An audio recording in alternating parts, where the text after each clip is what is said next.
খণ্ডের মধ্যে হযরত আলী রাদিয়াল্লাহু তাআলা আনহু, হযরত আনাস ইবনে মালিক রাদিয়াল্লাহু তাআলা আনহু, হযরত আবু হুরায়রা রাদিয়াল্লাহু তাআলা আনহু, হযরত আম্মা জান আয়েশা রাদিয়াল্লাহু তাআলা আনহা, হযরত ইবনে আব্বাস রাদিয়াল্লাহু তাআলা আনহুমা, এই ওনাদের সকলের থেকে একটা হাদিস তিনি বর্ণনা করেছেন, যে হাদিসটা ওনারা সকলে কি করেছেন?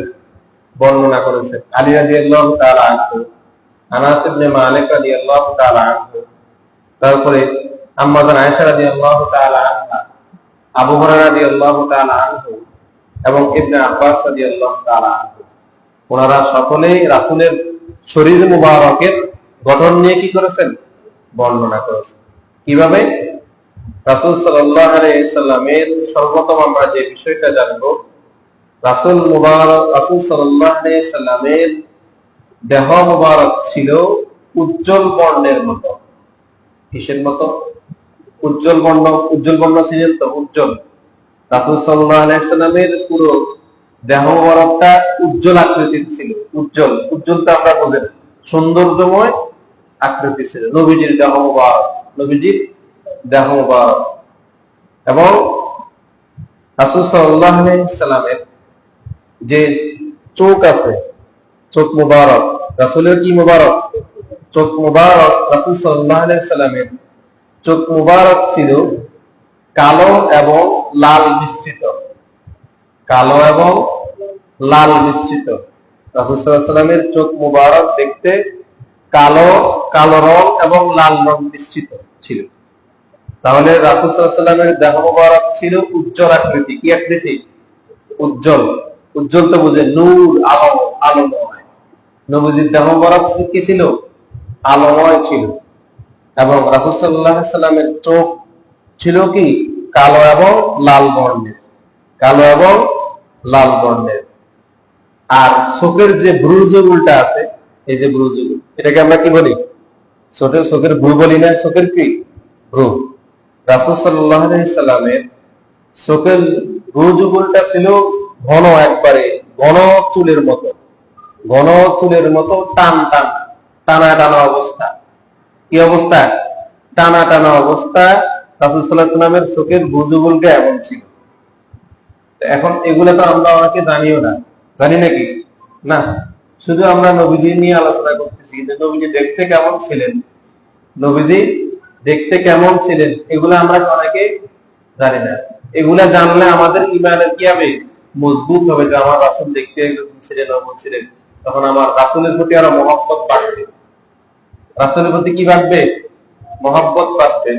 রাসূলের প্রতি ভালোবাসা আরো বাড়বে। কারণ যে রাসূলই হলো আমার ঈমান কে? রাসূল সাল্লাল্লাহু আলাইহি ওয়াসাল্লাম হলেন আমার কি? ঈমান।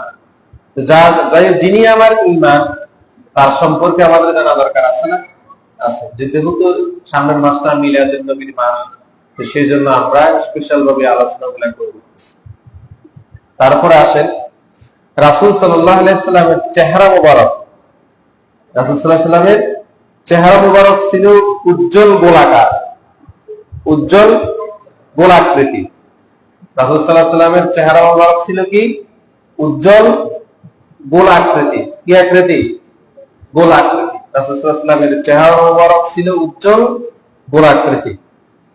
এবং রাসূল সাল্লাল্লাহু আলাইহি সাল্লামের দাড়ি মুবারক ছিল ঘন।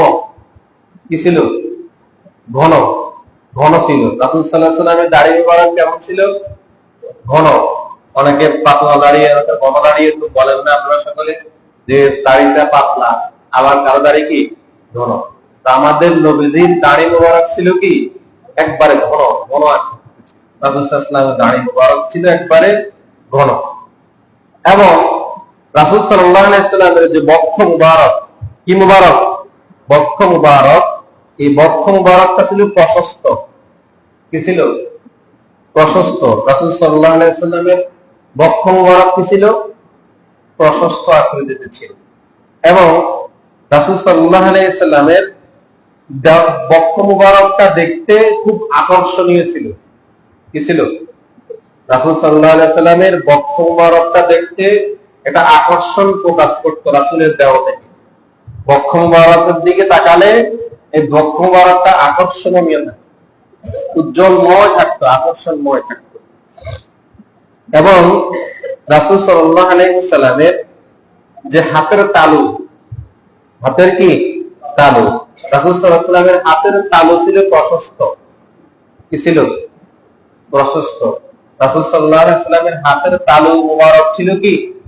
প্রশস্ত। এবং রাসূল সাল্লাল্লাহু আলাইহি ওয়াসাল্লামের হাত মুবারক ছিল লম্বা। কি ছিল? লম্বা। রাসূল সাল্লাল্লাহু আলাইহি ওয়াসাল্লামের পা মুবারক ছিল লম্বা। রাসূল সাল্লাল্লাহু আলাইহি ওয়াসাল্লামের হাত মুবারক ছিল লম্বা এবং রাসূল সাল্লাল্লাহু আলাইহি ওয়াসাল্লামের পাও ছিল কি? লম্বা আকৃতির। এবং এই রাসূল সাল্লাল্লাহু আলাইহি ওয়াসাল্লাম যখন পোশাক পরতেন, কি পরতেন? পোশাক। রাসূল সাল্লাল্লাহু আলাইহি ওয়াসাল্লাম যখন পোশাক পরতেন, এই পোশাক পরার পরে যে সমস্ত অঙ্গ প্রত্যঙ্গগুলো রাসূলের দেখা যেত, যেমন পোশাক পরলে রাসূলের হাত দেখা যেত, পোশাক পরলে রাসূল সাল্লাল্লাহু আলাইহি ওয়াসাল্লামের কণ্ঠনালী মুবারক, সেই গর্দান মুবারক দেখা যেত। ঠিক আছে না? পোশাক পরলে রাসূল সাল্লাল্লাহু আলাইহি ওয়াসাল্লাম তো নিজ পোশাক পুরা করতেন পায়ের গোছালি পর্যন্ত। কি পর্যন্ত? পায়ের গোছালি পর্যন্ত গোল কামিজ, যেটাকে কি বলে? কামিজ বলে। কামিজ মানে কি? গোল জামা। কামিজ মানে কি? গোল জামা। তো এই যে পায়ের যে দিক থেকে প্রকাশ ছিল, এই সমস্ত অঙ্গ প্রত্যঙ্গ গুলা কি দেখা যেত না? পোশাক পরলে তো শুধু সবগুলো তো পোশাক না, হাত দেখা যেত, তারপরে দেয় চেহারা তো এমনিতে দেখা যেত, চেহারা মুবারক দেখা যেত, গর্দান মুবারক, কণ্ঠনালী মুবারক, তারপরে যায় রাসূল সাল্লাল্লাহু আলাইহি ওয়াসাল্লামের পা মুবারক, এগুলো সম্পূর্ণ কি ছিল? দেখার অবস্থা ছিল। নবীজি যখন পোশাক পরতেন, এই পোশাকের বাহিরে যে সমস্ত অঙ্গ প্রত্যঙ্গ ছিল, এই অঙ্গ প্রত্যঙ্গ গুলা থেকে সবসময় উজ্জ্বল আলো প্রকাশ পেত। কি আলো? উজ্জ্বল আলোর মতো চমকান, আকর্ষণীয় মতো রাসূল সাল্লাল্লাহু আলাইহি ওয়াসাল্লামের অঙ্গ প্রত্যঙ্গ গুলা কি করতো? প্রকাশ পেত, উজ্জ্বলময় থাকতো, আকর্ষণীয় থাকতো, উজ্জ্বলময় থাকতো। এরপরে আসেন রাসূল সাল্লাল্লাহু আলাইহি ওয়াসাল্লামের এই বক্ষ মুবারক থেকে নাভি মুবারক পর্যন্ত, রাসূল সাল্লাল্লাহু আলাইহি ওয়াসাল্লামের এই কণ্ঠনালী মুবারক থেকে সিনা মুবারক সহকারে নাভি মুবারক পর্যন্ত যে পশম গুলা ছিল, কি ছিল? পশম মুবারক। যে পশম মুবারক গুলা ছিল, এই পশম মুবারক ছিল এই ডোরা ডোরা ডোরা না ডোরা, আমরা বলি না ডোরা, পশম মুবারক দেখতে ডোরার মতো, এরকম রাসূল সাল্লাল্লাহু আলাইহি ওয়াসাল্লামের পশম মুবারক ছিল ডোরার মতো লম্বা আকৃতিতে। কি ছিল? ডোরার মতো লম্বা আকৃতিতে ছিল রাসূল সাল্লাল্লাহু আলাইহি ওয়াসাল্লামের পশম মুবারক গুলো।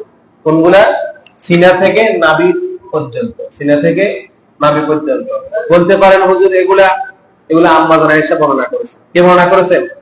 আম্মা জান আয়েশা বর্ণনা করেছেন। আম্মা জান আয়েশা রাদিয়াল্লাহু তাআলা আনহা কিন্তু রাসূলের স্ত্রী না, তাহলে স্ত্রীদের সামনে রাসূল সাল্লাল্লাহু আলাইহি ওয়াসাল্লাম কি ওনার দেহ মুবারক প্রকাশ করতেন না? করতেন, প্রকাশ করেছেন। কথা বলছেন এখন? এবং তিনি যখন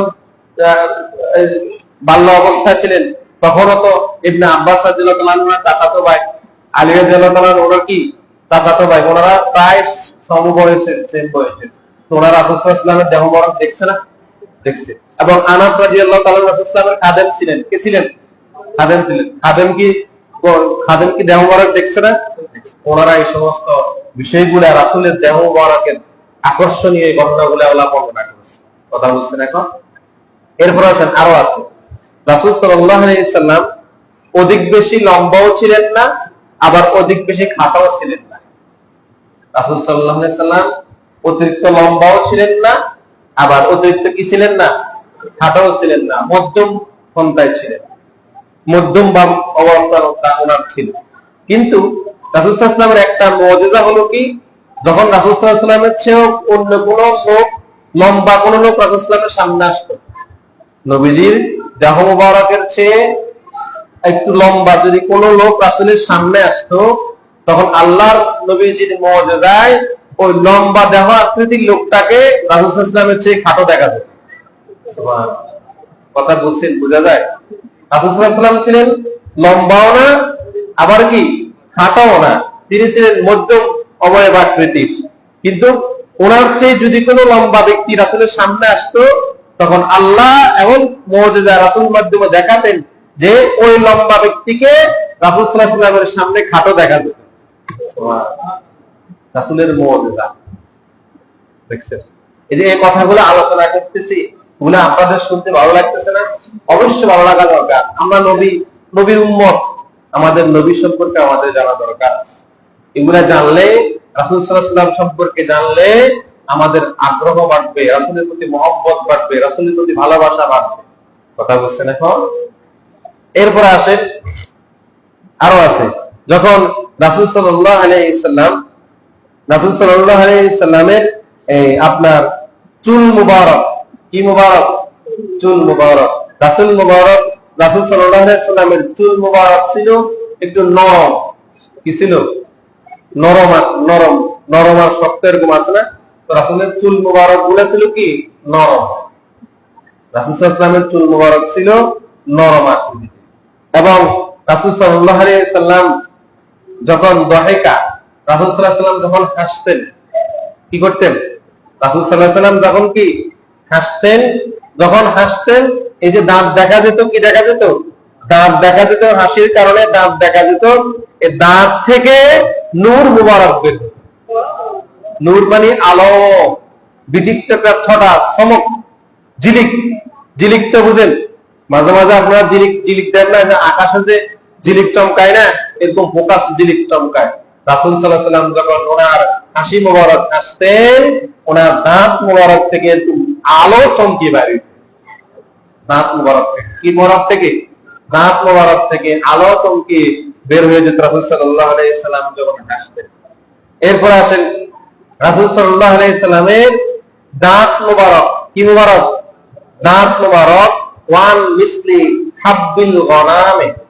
রাসূল সাল্লাল্লাহু আলাইহি সাল্লামের দাঁত মোবারক ছিল মুক্তার মতো শুভ্র। সুবহানাল্লাহ। কিসের মতো? মুক্তা তো সকলে চিনেন, অনেকে চিনেন না। কারণ এই মুক্তাটা দেখতে কেমন? আকর্ষণীয় না?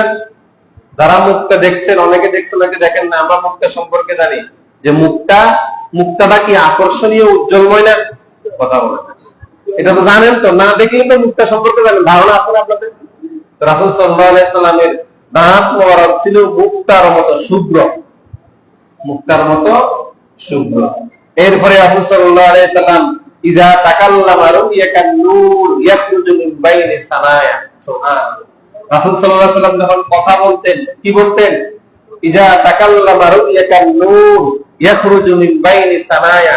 যখন রাসূল সাল্লাল্লাহু আলাইহি সাল্লাম কথা বলতেন, ওনার এই যে সামনের যে দুই দাঁত আছে না, এটাকে সানায়া বলে। কি বলে?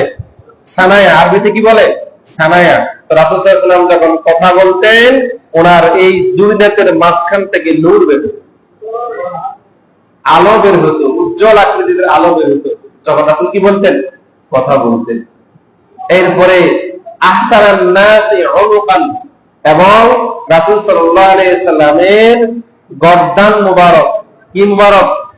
গর্দান মুবারক। এটাকে কি বলি আমরা? গর্দান বলি না? রাসূল সাল্লাল্লাহু আলাইহি সাল্লামের গর্দান মুবারক ছিল সবচেয়ে বেশি সুন্দর। বুঝলেন না মনে কথা? আচ্ছা, আপনারা সুবহানাল্লাহ বলতে কি কষ্ট হয় নাকি আপনাদের? এগুলা যে বলতেছি, এগুলা কি এমনি কোনো কথা বলতেছি? নবীজির বর্ণনা বলতেছি। তো সুবহানাল্লাহ মন থেকে আসে না কেন? বুঝি না কি ঈমানের দুর্বলতা থাকতে পারে? রাসূল সম্পর্কে জানতেছি, আশ্চর্যজনক ঘটনা, রাসূল কেমন, এগুলো সব আশ্চর্যজনক বিষয় না? এগুলো তো সুবহানাল্লাহ বললে আমার ঈমান আরো বাড়বে, মজবুত হবে, মহব্বত করবে, বুঝবে। এই যে রাসূল সাল্লাল্লাহু আলাইহি ওয়াসাল্লাম যখন কথা বলতেন, ওনার দাঁতের মুখ থেকে নূর বের হইতো, এটা আশ্চর্যজনক কথা না? নাকি এটা অস্বাভাবিক একটা কথা না? তাহলে এগুলাতে মন দিয়ে শুনলে আপনার আকর্ষণ, মহব্বত রাসূলের প্রতি বাড়বে। কারণ রাসূল হলেন আমার ঈমান। কে? রাসূল। আল্লাহকে মানলে আপনি ঈমানদার হবেন না যতক্ষণ না পর্যন্ত রাসূলকে আব্দুল্লাহ, আল্লাহর বান্দা, এবং আব্দুহু ওয়া রাসূলু, আল্লাহর বান্দা এবং রাসূল না মানবেন, ততক্ষণ পর্যন্ত আপনাকে ঈমানদার বলার সুযোগ নাই। আল্লাহকে তো হিন্দুরা মানে, আল্লাহকে তো খ্রিস্টানরা মানে, আল্লাহকে তো বৌদ্ধরা মানে, কি মানে না?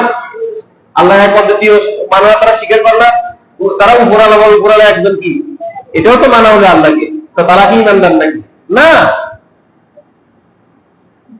আল্লাহকে, আল্লাহর প্রতি বিশ্বাস করা, এটা ঠিক আছে, আল্লাহর প্রতি বিশ্বাস করতে হবে, কিন্তু যতক্ষণ পর্যন্ত আপনি রাসূলকে রাসূল হিসেবে স্বীকৃতি না দিবেন, রাসূলকে নবী হিসেবে স্বীকৃতি না দিবেন, রাসূলকে আল্লাহর বান্দা হিসেবে না মানবেন, ততক্ষণ পর্যন্ত আপনি ঈমানদার হতে রাসূল হলেন ঈমান।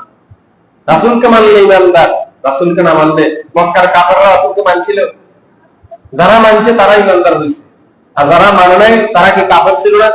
তারা দোজখে গেল না? তাহলে রাসূলকে মানতে হবে, যে ঈমানকে আমাকে মজবুত করতে হবে, মানতে হবে। তাহলে এবার আসেন রাসূল সাল্লাল্লাহু আলাইহি সাল্লামের আরো বিষয়। রাসূল সাল্লাল্লাহু আলাইহি সাল্লামের কি বললাম? গর্দান। কি বললাম? রাসূল সাল্লাল্লাহু আলাইহি সাল্লামের গর্দান মোবারক ছিল সবচাইতে বেশি শক্ত। সুবহানাল্লাহ। কথা বুঝছেন এখন? এবার আসেন রাসূল সাল্লাল্লাহু আলাইহি সাল্লামের